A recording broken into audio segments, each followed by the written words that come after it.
Welcome back to another web development podcast episode where we help aspiring developers get jobs and junior developers grow. In this episode, we're going to be diving into Web3. Some of the topics we're going to be diving into kind of the culture around Web3 and how it's like very mission based. And we're also going to be talking about, Brennan's going to be sharing a really interesting story about how his friend escaped from China. We're going to be diving into decentralized databases, and this is all going to be at a pretty fundamental level. So if you're an aspiring developer, junior developer, this episode is for you. So yeah, let's go ahead and jump into it. Brennan, who are you and why should people care what you have to say? Hey, Don, thanks for having me. So my name is Brennan. I'm the founder of Quill. Quill, it's a decentralized database. So starting with SQL, but really being able to support any database type. So, graph databases, document databases, key value stores, you name it. And so I guess sort of jumping into Quill and why you'd want, Quill to exist, why you'd want to build on Quill. So in Web3 right now, if you look at the Web3 tech stack, you have, basic layer ones, Ethereum, or, like layer twos, Polygon. You also have like Solana, which is, a non-EVM layer one. And so you have these smart contract platforms where you can build, executable pieces of code, deploy them. And this is sort of like the core of a lot of Web3 applications. We've also seen growth in decentralized storage, particularly with projects like Arweave or Filecoin, where you have storage that is essentially a decentralized file system. And what we are bringing is a decentralized database. So still bringing the same functionality and the same, the really interesting part is the permissionless functionality of Web3. And we're now extending this to databases. So you can create databases that act like a protocol, just how a smart contract does. And so that's sort of what we do, and what we're doing that just has not been done before. I'm happy to really jump in where you'd love more context. What's your history a bit with Web3? Yeah, so I really got into Web3. I got into Web3 sort of accidentally in, I think like December 2020. Started building in it for fun, and then sort of found a what I thought was like a good use case for Web3, and we'll sort of get into that in a sec. You mentioned in the beginning. Started building that out, and eventually uncovered a core, infrastructural issue in Web3. Just a massive missing niche, and so ended up pivoting what we were doing to sort of solve those issues, and that is what led to Quill and us building a decentralized database. Gotcha. Okay. Well, thank you for sharing. I'm really interested in this story. So, your friend escaped China. Came here. Go ahead and share that story. I think it's very interesting. It was a very good friend from college. So he's born, raised in China, and when he's either 14 or 15, he had a family member that worked in the as part of the CCP, and he never quite got into exactly what was going on, but sort of got tied up with some of the wrong people, and disappeared. And so he had to escape China, and so when he was either 14 or 15, he escaped on his own. The rest of his family was not as fortunate. They were stuck in China, and he escaped to the US, and he stayed with a mutual friend who I met him through. And he stayed with him, went to boarding school in the US, and essentially just lived in the US from there on out. And became a massive advocate, sort of for free speech and for being against oppressive governments. And actually, there's sort of a happy ending. Only a few months ago, the rest of his family got out of China and is now in the US. I believe they're all in New York now. So kind of a happy ending there. But when I got into Web3, when I started playing around with smart contracts, I had spoken with him a lot about free speech and censorship in China. He takes I think he's eased off a little bit, but he took a very active role in being an advocate, when he was in the US for, what was going on in China. And so I talked to him a lot about, the situation, a lot about the issues of censorship in China. And I thought that blockchain and the immutability and, decentralized nature of blockchains would be a great use case, for this would be for creating permissionless and immutable messaging applications. So anything from sort of, more like a WhatsApp messaging to a Twitter where people can post things to a feed, people can read that, and it's entirely immutable. Nobody's able to take this down or to prevent access. Now, we did sort of run into some fundamental structural and infrastructural issues when building this, and that is why we ended up building Quill, the database. But I started by building an immutable messaging application with the intent of providing a level of censorship resistance that is just not achievable, in a Web 2 platform. But then the infrastructure that we built this on is now Quill, and is now our product. Interesting. Is there any way to grab geological data around people that use Quill? So like where they're located? At like a fundamental protocol level, no. Okay. We don't track user geological data, but I do have a pretty good idea of where our main users are right now. The main projects we work with they're based out of, and there actually are quite a few out of China. Now, I would say that the emphasis that we have on Quill right now is not, an uncensorable immutability. It is, uncensorable in the same way that a blockchain is, but in sort of our go-to-market strategy and the use cases we are optimizing for, it's for, I would say more complex business use cases in Web3. It still is absolutely usable for the original uncensorable use cases, but it does lend itself to, other use cases as well that we are now really driving home. Okay. So have you noticed different, I guess kind of just thinking back to like the Web3 industry in general and just decentralized technology and jobs and opportunities in it for developers. Do you feel like there are different opportunities to solve different problems in different countries with Web3? What do those look like? Absolutely, yeah. I sort of got into it at the uncensorable communication level, which that lends itself to countries, like China or, Venezuela, Ethiopia, Cuba, countries like that. But they're one of the most interesting projects I ever met. It's a banking solution company. They do business loans for small businesses. And these businesses, they're all based in Kenya and Ethiopia and in Africa, where they don't have this traditional banking architecture. And so they have people literally on the ground there working with small businesses, but how their business infrastructure operates so that they can actually have the financial infrastructure to be giving loans and to have an actual, sustainable business is using DeFi and using Web3. And so their end users, they are getting the benefits of having access to very robust banking solutions, but they don't need to know what cryptocurrency is at all. The cryptocurrency is really just powering the back end is what enables their business to exist. And so there are a lot of, very different avenues and, different verticals where Web3 can be applicable in, non-Western countries or in a variety of different scenarios that, opens up a lot of doors for markets that were previously just, there was non-consumption. There was no other alternative there. Okay. A banking solution. Interesting. What are their solutions? Business loans. Okay, for business loans. Got it. What other solutions exist? Well, actually, let me challenge this a bit. I feel like Web3 in general has gotten a hit towards a reputation for getting support, given how certain people have used it. I feel like people have taken advantage of kind of just quick money opportunities, and like NFTs is a really good example of that, right? And so when people think decentralized technology, oh, you mean NFTs, where a bunch of content creators are just scamming a bunch of people, or, they'll, they'll create a coin, profit, and pull it.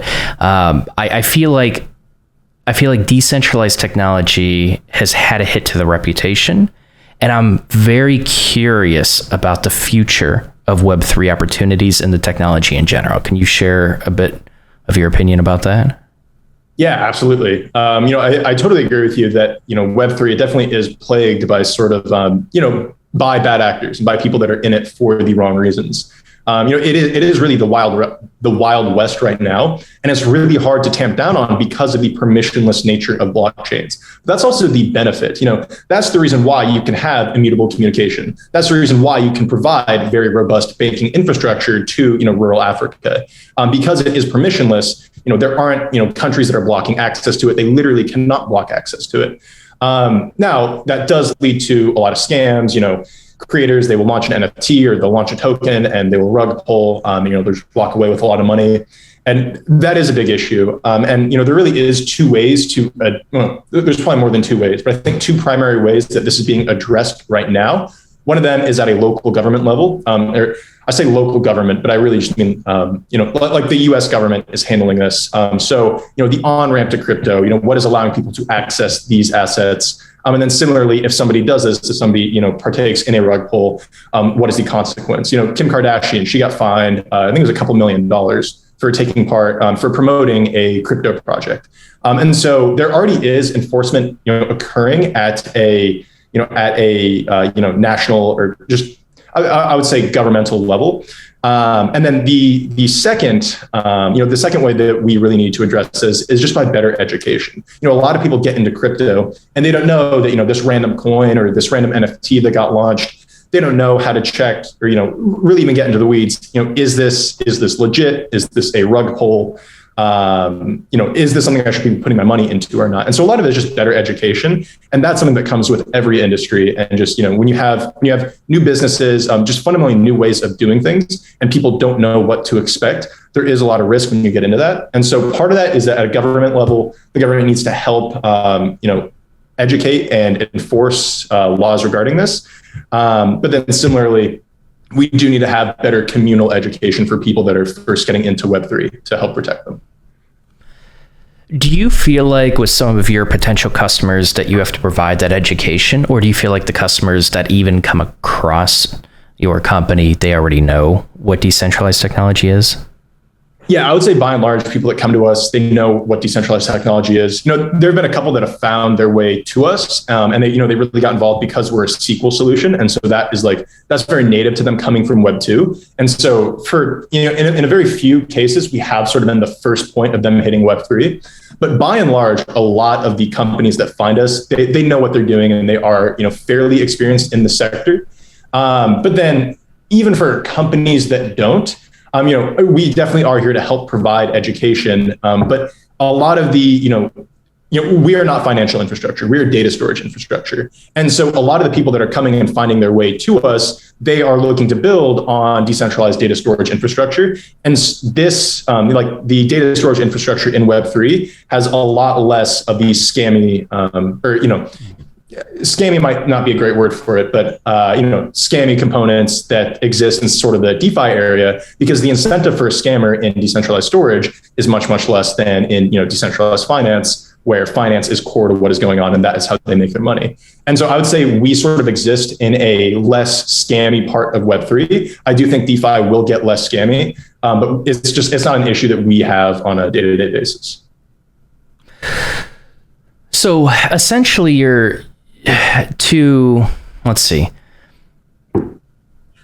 to kind of curb a lot of the scamminess, one option was to get a little bit more government support and regulation. What is too much regulation from a government body look like if they get into this too far? Yeah, so I think too much government regulation is at the point where it's impacting data that can be served or a DeFi protocol itself. And there's actually, it's funny that we're talking about this right now because there is a huge debate between SBF, he's the founder and CTO of FTX, which is one of the largest exchanges in the world, and then Eric Voorhees, who's also a founder and CEO of another crypto exchange. And they were on the Bankless podcast because Sam has some rather unpopular takes about what he thinks should occur in the U.S. Regulatory environment regarding crypto. And so, this is somewhere where just admittedly, I am not an absolute expert, but I think where we have to draw the line is when the government starts trying to set laws that are enforced either against front ends. So, if you're using Uniswap or Aave or any sort of front end for a decentralized application, or the government trying to enact regulation on an actual DeFi protocol. So them trying to impact what transactions can get mined on Ethereum, or what wallets are allowed to interact with a DeFi protocol or a decentralized storage protocol. I think that is where we have to draw the line, because if the government can, fundamentally change and regulate what is allowed to occur there, then what's the whole point? Like the whole point of this is that it's permissionless, and that there is no God, there is no leader above what the protocol says, and that is the real value of decentralized technologies. And so if we do allow the government to regulate at that level, it's not going to actually stop Web3. It will just stop Web3 in the US. And so I think that's where we have to draw the line, because it will just kill the industry. Good to know. That's interesting. So it's interesting hearing where people draw the line with certain regulation, and it feels like a lot of people in Web3 do want more government regulation. They think it'll help the industry. So it's interesting where people actually draw the line with that. I hear that your focus is like really on, data storage, and that's the area of decentralized technology you're focused on, and that can be used across like a variety of industries and providing solutions for a variety of problems. So you probably have a lot of knowledge of decentralized databases as well as, centralized databases. What are the advantages and disadvantages of both? Yeah. So, centralized database, you can get, better privacy guarantees. You can have better control over it. You're going to have lower cost. It's going to be more efficient. Decentralized databases, they open themselves to fundamentally new use cases. And so I think for me to be able to explain this, I probably have to explain the breakthrough that is smart contracts. This is really the breakthrough that Ethereum brought. Are you familiar with Ethereum and smart contracts? I can sort of give a high level primer. Yes, but still go ahead and share it. Okay, cool. So smart contracts, you can write, business logic, custom business logic, and you deploy it, and it dictates a permissionless application. So, the original idea for it is programmable money. You can set the rules for this money and how this money interacts. You deploy it, and now anybody can interact with it. So your audience is developers. How they interact with it is there are functions. This function might be transfer this token to this address, transfer this amount, from this token to this address. Some of it might be burn this token so it no longer exists. But I think transfer is probably a good example. There's a function that anybody is allowed to call, and that function then has business logic checking. Okay, does this person actually have a token? Does the person that they are sending it to, are they willing to accept this? You can build that in as well. And so you can build in all this special business logic that defines how this application should work. But people, like anyone, is allowed to call this function and to use it. And they have to pay some amount of gas, which is some amount of cryptocurrency. It's like a native currency, like ETH. They have to pay that. And that is what incentivizes nodes to come to consensus on that function's execution. And so the real breakthrough that Ethereum had was that it allowed you to create permissionless applications where you deploy it and your application now runs as a protocol. You're not perpetually paying for servers. You're not paying for maintenance or upkeep. You deploy it and it runs like how you wrote it, and it'll run like that in 10 years. Anybody can use it. We are bringing that same concept to databases. So with Quill, you could define your table or a series of tables. And then you can define different insert, update, and delete statements for them, any way that you could change the state of the database.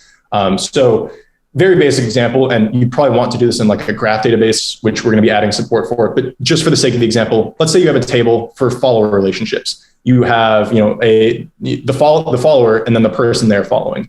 And then you could have an insert statement for following someone. You could have unfollowing someone. And one of the rules for unfollowing might be that you are only allowed to unfollow someone if you are the follower, right? That's like a very basic rule that you'd want to build into this application.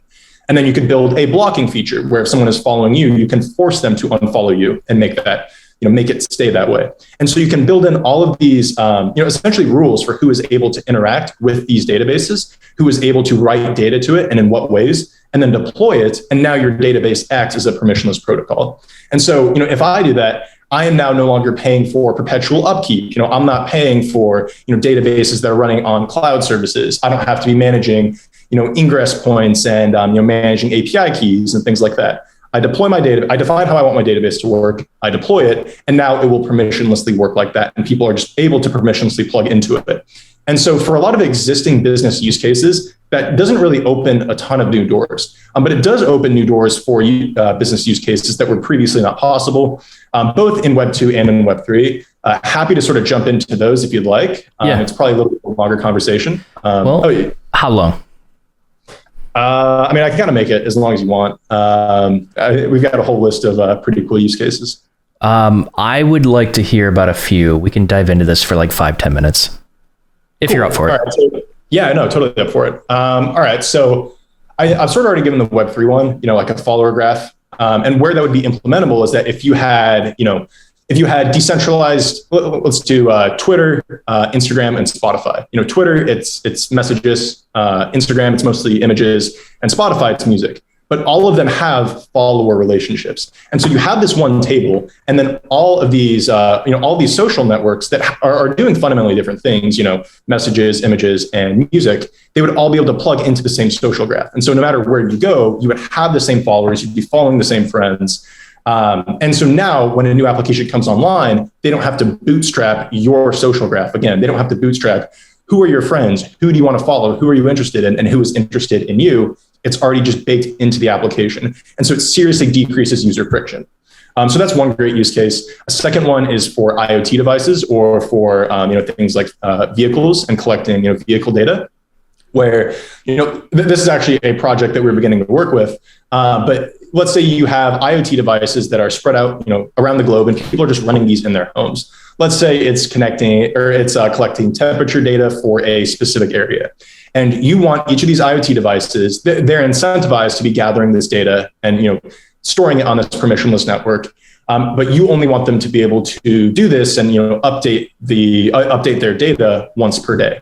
And so you can define that. You can define those rules. You can have these IoT devices automatically plug into it. And now you could run an IoT device. I can run an IoT device. We don't have to trust each other. You might be a malicious actor, but I know that you have to play by the same rules that I'm playing when we're storing data and when we're aggregating this, because it's set that way in the database. And so now there doesn't need to be a central company that's managing this database, that's paying for it. Someone can just deploy this database and all these IoT devices can be writing to it. And so this is applicable for, geospatial data, weather data, or, you could do vehicles, like self-driving vehicles that are gathering data. There are a couple Web3 companies doing that as well. And so that's another great use case. And then sort of coming to all the way to the Web2 side. So before I worked at Quill, I worked at it was a general contractor. I did a lot on the engineering side. It was called SWIP. It's Stormwater Pollution Protection Plan. Pretty much very high level.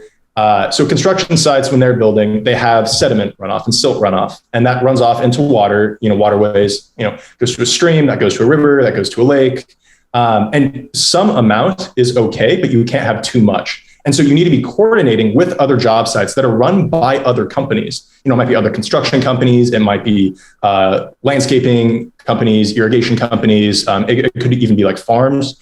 But you have to be coordinating to make sure that communally you're not all, you don't have too much sediment going into this runoff and going into these communal waterways. And so you're communicating between a lot of different parties that do not trust each other. And right now it is a super inefficient process, because every state has their own laws for this, but states don't have their own waterways. They don't there's no hard line between where the Snake River, leaves Idaho and goes into Oregon. It's just the Snake River. And so I said something slightly incorrect there. Oregon, Washington, and Alaska have the same laws. No other state has the same laws in this.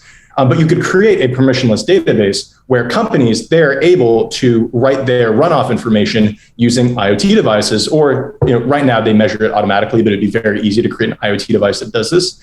But it's measuring silt and sediment runoff that's coming from these construction sites into communal waterways. And it's now really, really easy for the government or for companies or for anybody to monitor, how much silt is coming off from, these construction sites flowing to this body of water. Is this an environmental hazard? And you don't need to have people on the ground and people, right now they mail all their information around. They mail all of the runoff information to the other companies. But you could have this, updating in real time in this permissionless database that, there doesn't have to be a company that's responsible for paying for this database infrastructure. There's just a permissionless database. They're able to write to it. It updates in real time, and anybody can go and check this to check, that companies are doing it properly, that there's not an environmental risk. So this is like opening new opportunities for construction companies to be more efficient in, that's like sort of outside all of the Web3 use cases. But so there are a lot of, different use cases across the board for something like this. Did that make sense? Did I get too in the weeds there? No, that was good. I appreciate you going into the weeds. It feels like a huge advantage. It's obvious, but I really didn't even think about it. Like a lot of a lot of businesses, especially that don't want to just trust one entity and would rather trust the rules set in place that are very clear and transparent. Like, it sounds like, companies, new businesses that want to work with each other and other organizations, like, you can take advantage of this, but the big advantage is like a super low upkeep costs, because a lot of centralized technology is really fucking expensive sometimes, depending on, the type of solution you're trying to implement. So, this is kind of like a very vague and general question, but have you ever looked into looking at a solution that a company provides, gathering the upkeep costs of what it would take at, kind of a certain scale of users and usage with that app, and comparing the price to creating a business that does the same thing with a decentralized technology? Do you have I'm not asking for specific number comparisons, but do you have any sort of quantitative data like that that's really basic? Yeah.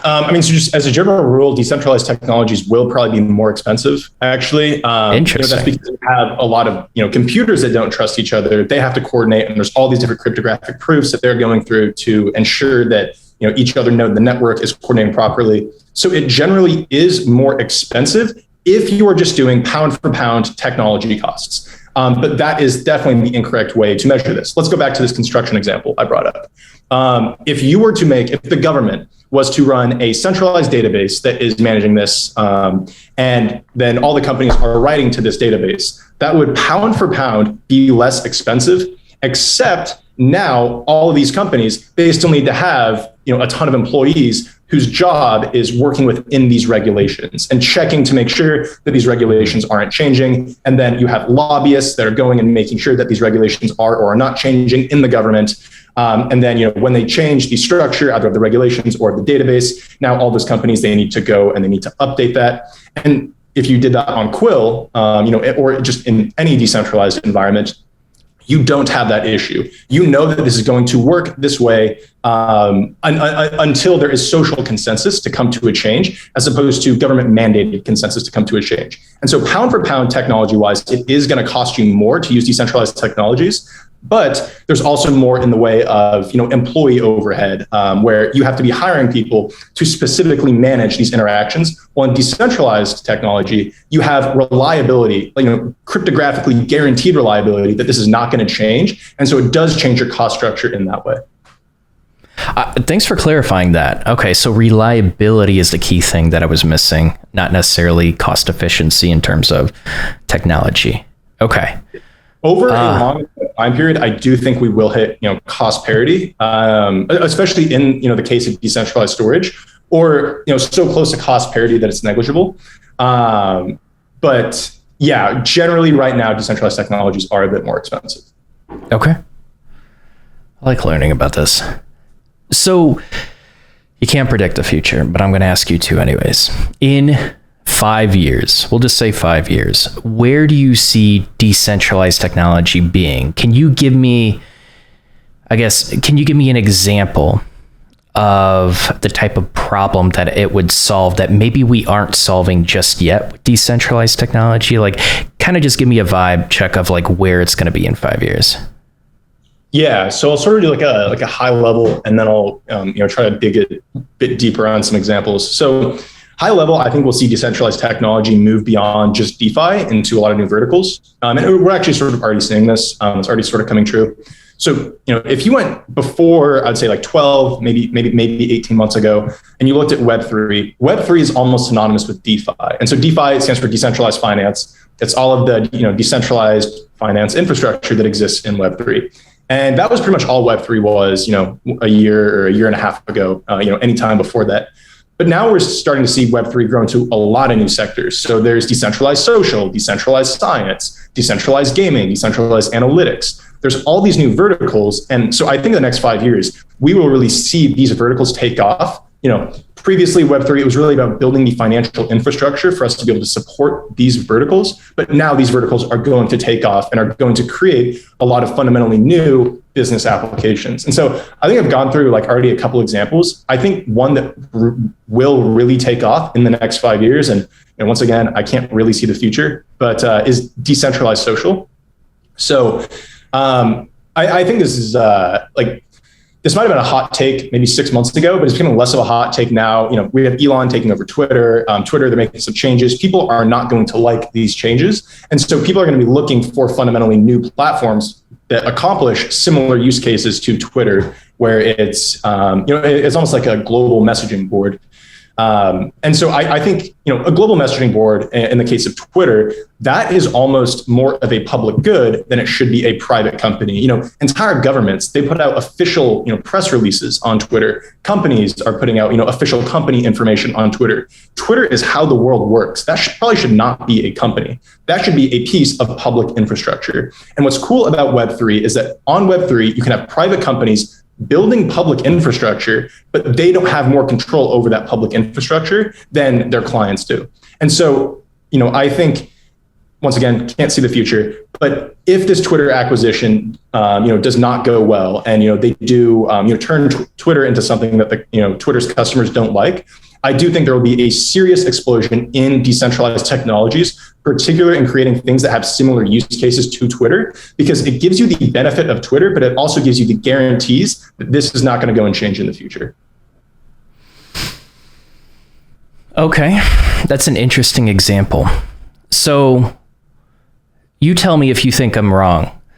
I feel like Twitter has gone down a rabbit hole over the past few years before the buyout, where a lot of the enforcement, it felt inconsistent. Whether it was or wasn't, it felt inconsistent. There was a lack of transparency. And so what happens is if you don't have the right beliefs, you get pushed onto these off platforms. But a lot of these kind of alternative social platforms, they never really built up the traction. Quite frankly, it created a bunch of echo chambers on kind of extreme sides. And so that's essentially why I deactivated Twitter. I signed up for these platforms to check them out, but I never really tried to build an audience on them. So the idea behind Elon Musk, or at least a trust, is that he's going to bring a little bit more consistency in enforcement, allowing for more free speech. But you had mentioned the idea, and that's my belief personally, and I could be wrong, but you have the idea where a lot of people are not going to like these changes, and it almost sounds like because it's a private company, that there's going to be potentially more censorship, and it's not really going to be hopefully I'm not putting words into your mouth, but like accessible as a public good, like people think it is going to be. I guess, like, what do you feel about the direction of Twitter that makes you feel that certain way?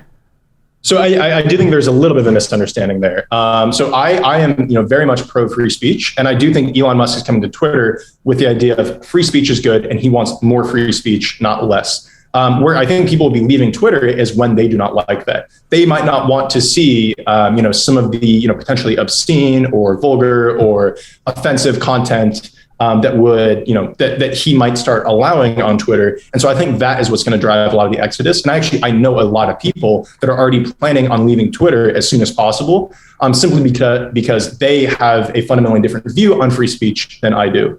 And so what's cool about Web3 is that you don't have to compromise here. You don't have to trust Elon Musk to be the one single arbiter of, we're going to allow, like if free speech and the amount you allow is a spectrum, he does not have to be the one that is choosing points on that spectrum that Twitter is going to operate on. In Web3, you would have a shared global data pool, and then you would have user interfaces, and they'd probably be companies building on top of this data pool and giving you content recommendations. And there's actually a lot of precedence that this will almost certainly happen. Jack Dorsey, one of his famous statements, and this is way before he started getting involved in decentralized technologies, was that the real value in social networks is no longer connecting people, but it's the content curation that they provide. And so there will be a shared global data pool for social data that's powered by Web3. Nobody has control to ultimately take something down. There's be a shared data pool. And then where companies will take place is in building the content recommendation and content curation engines on top of that. And so maybe some of those, they might have no restrictions. They might show everything. But others, they might restrict vulgar content or content that has a certain ideology. And so where the real competition between companies will be is what content curation they're offering their customers. And so in Web3, you can provide that, and really everyone can be happy because you're still operating on that same communal data pool. Do you feel like people will create more of echo chambers by choosing the company that's going to share their ideology? I guess it feels like less people are actually going to become connected, even though they can preserve their mental state in a lot of the feedback and messages that they're getting. But yeah, what do you think about that? Yeah, so I mean, that's getting to more of a, like a meta question about society and where we are going societally. I do think that is a possible outcome, but we're already starting to see this now, or we were starting to see it before Elon Musk took over Twitter, where you had companies like Parler, or you had companies like Gab that were going and creating these echo chambers. And I think, the same thing will probably happen. I know a lot of people that are, probably left of center on the political spectrum that really do not like that Elon Musk is taking over Twitter and have plans to leave. I know a lot of people like this, especially sort of the industry we work in. It's actually not an uncommon or unpopular take. And so I don't think Web3 technologies will necessarily, I don't think it will change the ultimate course of action. If you play this out over 100 years, I think what would happen, and once again, I think there's so many examples in history where I think this is a pretty safe statement, that there would be very, very hard censorship. If Twitter was a predominant social platform, there would be very, very hard censorship in one way or another in 100 years. And so what's cool about Web3 is that no matter what happens, that does not have to happen in 100 years. And so, maybe on a shorter timeline, yes, it might create some echo chambers, and it will make it easier for people to create echo chambers with the existing data moat. But ultimately, I think that this is going to happen anyways. And so with us trying to address this sooner and get to it sooner, it allows for, at the content curation level and at the community level, when you log on to a social platform, what messages are you seeing? What data are you seeing? It allows innovation there. And that allows people, companies to come and innovate and try to create something that is not an echo chamber. I believe that there are a lot of people that would not want that echo chamber. I think you and I are probably both fall into that bucket.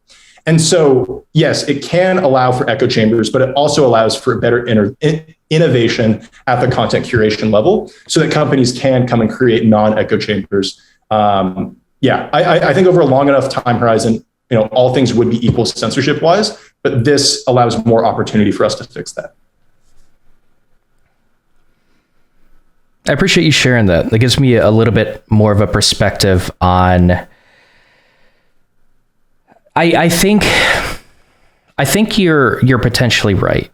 I can feel the use case for social platforms being more important. And I think we're definitely going to see this in countries where, I wonder if these kind of applications, these social applications are going to sprout up more in, more authoritarian countries versus people that focus a little bit more on democracy. I don't know, but that's an interesting prediction, and I didn't really think about Twitter in that sense. But the idea really is the mission really is to not have that central authority, but also provide transparency into the rules and making sure that is reliable for every single end user, and it's transparent for every single end user. So it's again, Web3 feels so mission driven. And I love it. I'm very curious about it, but I'm also kind of curious where it's going to end up in 5 years. So you dove, I probably make this my last question, but you dove into decentralized technology. You learned what you needed to learn in order to create your company and create a decentralized database. If people are interested in this, if they have a similar mission, how do they go about getting started? What do they learn? Where do they learn it from? Yes. I mean, so Web3 being a permissionless technology, and I think the keyword here is actually composable, where you can have technologies building on top of each other, and both technologies are better for it. It has led to it being very communal. Communities, there's a huge emphasis on communities in Web3. And so if you want to get into Web3, find a community that aligns with your mission and with what you want to build. I found that in Arweave. So Arweave is a permanent data storage blockchain, pay once, store forever. And it's now one of the technologies that underpins Quill, the database. And so if you want to get into Web3, if you have something you want to build, find a community. If you don't know where to start, just come find me. Literally just come DM me on Twitter. My handle is Brennan_Lamey. You can come DM me, and either I will know, a community that, to get you in contact with and to get you plugged in, or I will help you find one. But I can almost assure you that if you just start getting into Web3 and you look for people in the industry that have similar values and similar missions to what, similar mission to what you do, you will almost certainly find a community that will help you build that. And so you don't have to go about building that alone. It's very, very welcoming. It's, very friendly. Okay. That's good to hear. I feel like that's it. I'm out of questions. I really appreciate you coming on and sharing all this. Do you have like any final notes that you want to share before we dive into like who you are and, what you have to offer? I don't think so. It's been a great conversation. Okay. Thank you for having me. Yeah, for sure. All right. So if people want to reach out to you and anything else you want to shout out, where could they reach you? Yeah, so you can either email me or just DM me on Twitter. So my email is just Brennan@quill.com, just KWIL.com. Or you can DM me on Twitter, Brennan_Lamey. That's my Twitter handle. You can also find us like Quill on Twitter. So it's Quill Team, just KWIL Team. You can also DM us there. We have contact info on our website, quill.com. If you're looking to get into Web3, either to build on decentralized storage, or if you're looking to get into some other sector and you just don't really know where to start, I'd love to help you out. I'd love to help you get connected. And so just find me at any of those places and we can go from there. Sounds great. Well, Brennan, seriously, thanks so much for coming on. Yeah, really appreciate it. Thank you.